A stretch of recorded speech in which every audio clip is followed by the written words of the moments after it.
Pablo Escobar's son had to kill his own name to survive. Here is how. The shadow of a parent can stretch across generations, shaping destinies long after they are gone. But for some, that shadow is not merely long, it is a suffocating darkness, a brand that promises only violence and retribution.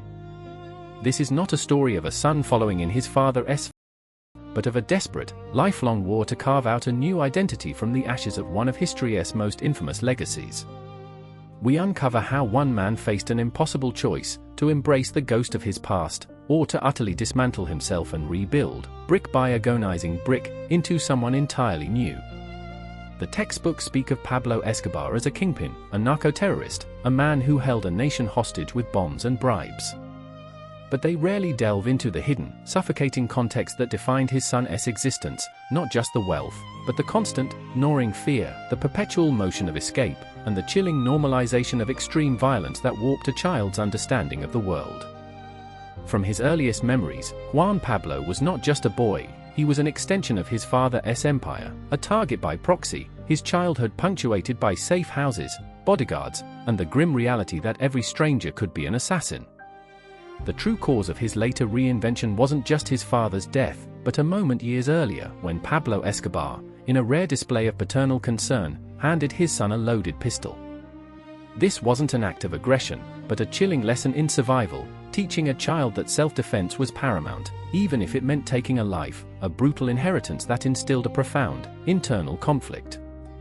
He was being groomed for a world of perpetual conflict, yet simultaneously, his father harbored a strange, almost tender desire for his son to be good, to finish school, to avoid the life he himself had built. This paradox, the architect of chaos demanding order from his child, created an internal chasm, a deep-seated tension that would define Juan Pablo's path long after the empire crumbled.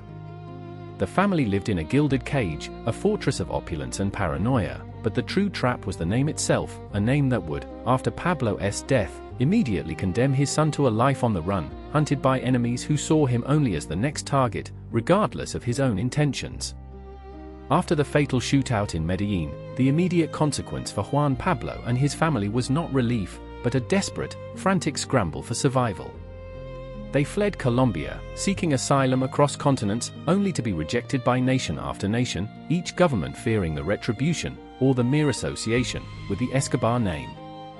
It was in this crucible of statelessness and pervasive threat that Juan Pablo made a decision that would reshape his entire existence, a choice born not of ambition, but of sheer, unadulterated terror and the will to simply live. He understood that to survive, the name Juan Pablo Escobar had to die, and he chose to shed it entirely, becoming Sebastián Marroquín in Argentina, a legal act of erasure that was far more than a simple name change. This wasn't merely a rebranding, it was an attempt at an ontological shift, a desperate plea to the universe to sever all ties to the blood-soaked legacy, a decision he made not for personal gain, but to protect his mother and sister, who were equally trapped by the ancestral curse. He consciously chose a life of anonymity, of humble means, studying architecture, building a family, meticulously crafting a mundane existence that was the antithesis of the flamboyant, violent world he had been born into. Yet, the world, it seemed, refused to forget, old wounds festered, and the ghosts of his father's victims still demanded answers, or perhaps, simply a face to confront.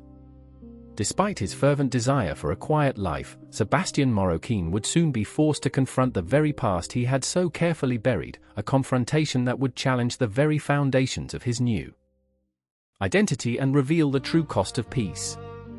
What almost nobody considered, in the immediate aftermath of Pablo Escobar's reign, was the profound, almost impossible burden placed upon his son, not just to survive, but to atone for sins that were not his own, in the eyes of a world that refused to separate the man from the monster's progeny. Sebastián Marroquín's true contrarian act was not to hide, but to actively seek out and apologize to the families of his father's victims, a pilgrimage of reconciliation that flew in the face of all expectations for a cartel heir.